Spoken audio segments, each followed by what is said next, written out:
ভেন্ডি আলু ভাজা বোরিং লাগছে বন্ধুরা, একবার এইভাবে বানিয়ে দেখো তো।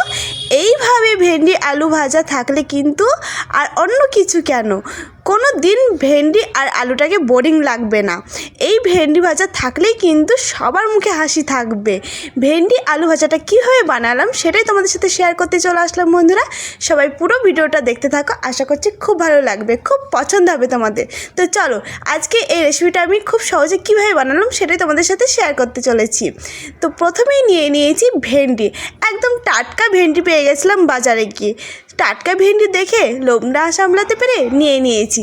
চলো, আর নিয়েছি এখানে আলু, টমেটো আর দুটো কাঁচা লঙ্কা। আলুগুলোকে ছোট ছোট করে কেটে নিয়েছি আর টমেটোটাকে একটু পরে কেটে নেব। তোমরা চাইলে কিন্তু কাঁচা লঙ্কার পরিমাপটা বাড়িয়ে নিতেও পারো। আর এই যে ভেন্ডিটাকে ভালো করে ধুয়ে তারপর ছোট ছোট করে কেটে নিয়েছি। একদম কাটার আগে কিন্তু ধুয়ে নেবে ভেন্ডিটা সব সময়।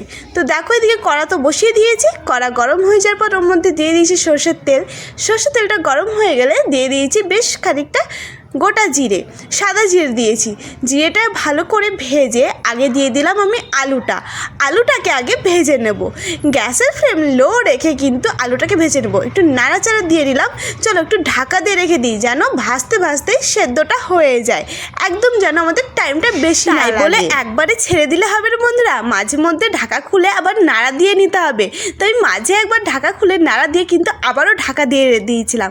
চলো এবার ঢাকাটা খুলে নিয়েছি, আর ঢাকা দেওয়ার প্রয়োজন পড়বে না, এবার এমনি ভেজে নেব। চলো আলু তো প্রায় ভাজা হয়েই গেছে, এবার এর মধ্যে দিয়ে দিই কেটে রাখা টমেটো আর কাঁচা লঙ্কা দিয়ে দিয়েছি। আবার খুব সুন্দর করে নাড়াচাড়া দিয়ে নিলাম।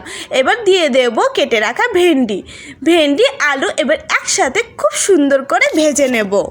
এমনি তো আর ভাজা হবে না বন্ধুরা, খেতে ভালোও লাগবে না, তাই জন্য অ্যাড করে দিচ্ছি এখানে লবণ, হলুদ আর দিয়ে দিচ্ছি একটুখানি ধনে গুঁড়ো। চলো খুব সুন্দর করে মিক্স করে নিই, আর কোনো কিছুরই দরকার পড়বে না, শুধুমাত্র লবণ, হলুদ আর ধনে গুঁড়ো দিয়েই কিন্তু সুন্দর করে ভেজে নেব এই ভেন্ডি আর আলুটাকে।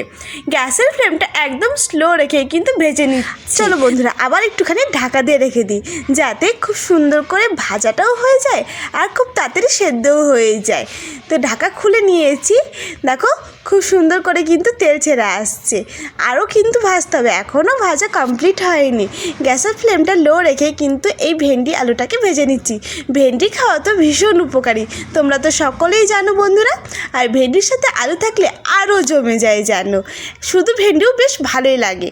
আজকে তোমাদের সাথে আমি শেয়ার করলাম ভেন্ডি আলু একসাথে ভাজা, তার মধ্যে আবার টমেটো, তাহলে তো একদম জমে পুরো ক্ষীর, তাই না বলো বন্ধুরা? টমেটো থাকলে যে কোনো খাবারই কিন্তু স্বাদটা দ্বিগুণ হারে বেড়ে যায়। এবার তো রান্নাটা একদম কমপ্লিট হয়ে গেছে বন্ধুরা। চলো গ্যাসের ফ্লেমটা এবার অফ করে নামিয়ে নেওয়া যাক ভেন্ডি আলু ভাজাটা।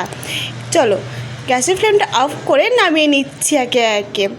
গরম আছে, এই গরম গরম ভেন্ডি আলু ভাজা রুটির সাথে কিন্তু ভীষণ ভালো লাগে। আর যদি রুটির সাথে না খেতে চাও তবে সাদা ভাত আর একটু একদম পারফেক্ট কম্বিনেশন কিন্তু বন্ধুরা। তো আজকের ভিডিওটা তো এই পর্যন্তই। তোমাদের কেমন লাগলো আজকের রেসিপিটা অবশ্যই কমেন্ট করে জানাতে ভুলবে না বন্ধুরা। তোমাদের সুন্দর সুন্দর কমেন্টগুলো কিন্তু আমাকে আরও উৎসাহ করে নতুন নতুন ভিডিও নিয়ে আসার জন্য। তো সবাই খুব ভালো থেকো, সুস্থ থেকো, আবারও দেখা হচ্ছে অন্য কোনো ভিডিওতে। আর এরকম ঘরোয়া রেসিপি পেতে হলে কিন্তু আমার চ্যানেলটাকে সাবস্ক্রাইব করে আমার পাশে থাকতে হবে বন্ধুরা। তো আজকে আসছি, আবার পরে দেখা হবে বন্ধুরা। Okay bye, tata.